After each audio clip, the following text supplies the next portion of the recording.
हरे कृष्ण दोस्तों, यहाँ पे मैं जो भी बोलता हूँ वो सब मेरे गुरु श्री हरि भाई कोठारी का है और वही मैं आपके सामने रखता हूँ।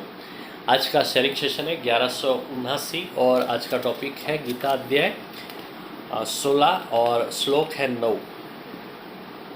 उपर्युक्त दृष्टि का आश्रय लेने वाले जो मनुष्य खुद के नित्य स्वरूप को मानते नहीं हैं, जिनकी बुद्धि तुच्छ है, जो उग्र कर्म और संसार के शत्रु हैं, उनके सामर्थ्य का उपयोग जगत के नाश के लिए ही होता है। एतां दृष्टिमवष्टभ्य नष्टात्मा अनोल्प बुद्धयः प्रभवत्युग्रकर्माणः क्षयाय जगतो हिताः।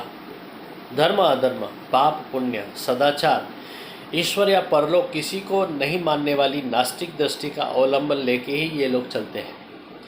ऐसी दृष्टि रखने वाले को गीताकार यहाँ पे नष्टात्मा ऐसी संज्ञा देते हैं। आत्मा कोई चेतन तत्व है या उसे कोई सत्ता है, ऐसा ये लोग स्वीकारते ही नहीं है।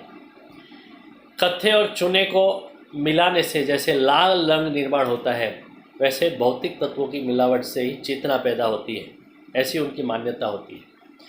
जड़ को ही महत्व देने वाले ये आत्मविमुख लोग नष्टात्मा ही कहलाते हैं। वे अल्प बुद्धि है क्योंकि उनकी बुद्धि भौतिक विकास से ऊपर उठ ही नहीं सकती है। परमार्थ में नहीं चलने वाली उनकी बुद्धि स्वार्थ साधने में ही सतर्क होती है। केवल तर्क की चपलता ये बुद्धि नहीं है। जीवन को आर पार जो देख सकता है, जीवन के रहस्य को जो पा सकता है, यह पारलौकिक कल्याण जो साध सकता है, उसे ही हमारे यहाँ बुद्धि ऐसी संज्ञा दी गई है। जड़वादी दृष्टिकोण आया कि मनुष्य आत्मा खो बैठता है, हृदयहीन और भावशून्य अंतःकरण का बन जाता है। उसकी बुद्धि खुद के स्वार्थ के तक ही सीमित बन जाती है।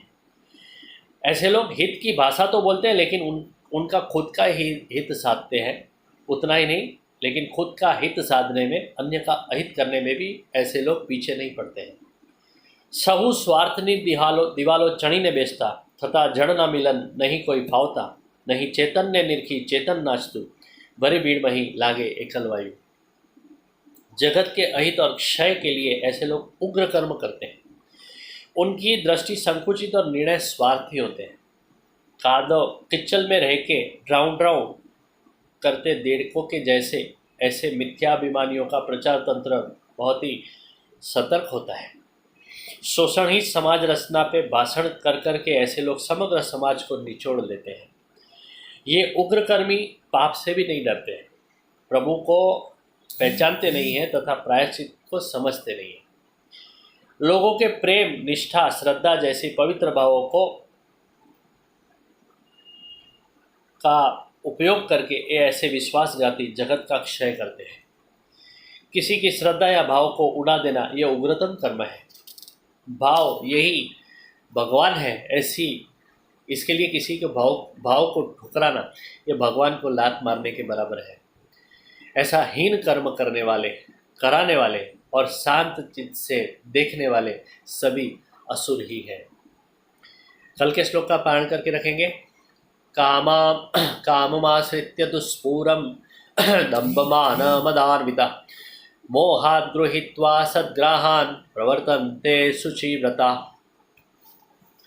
वसुदेवसुतं देवं कौसचाणूरमर्दनं, देवकी परमानन्दं कृष्णं वन्दे जगद्गुरुं। गुरु ब्रह्मा गुरुर्विष्णु गुरुर्देवो महेश्वर, गुरुर्साक्षात् परब्रह्म तस्मै श्री गुरुवे नमः। ये वीडियो आपको अच्छा लगा तो जरूर से लाइक, कमेंट एंड शेयर करें और मेरे YouTube channel Deepen Dhirawani life time daily sharings and songs को सब्सक्राइब करें और वो जैसा अच्छा और ज़रूरी सुनते रहें। Thank you very much. Good night. Hare Krishna.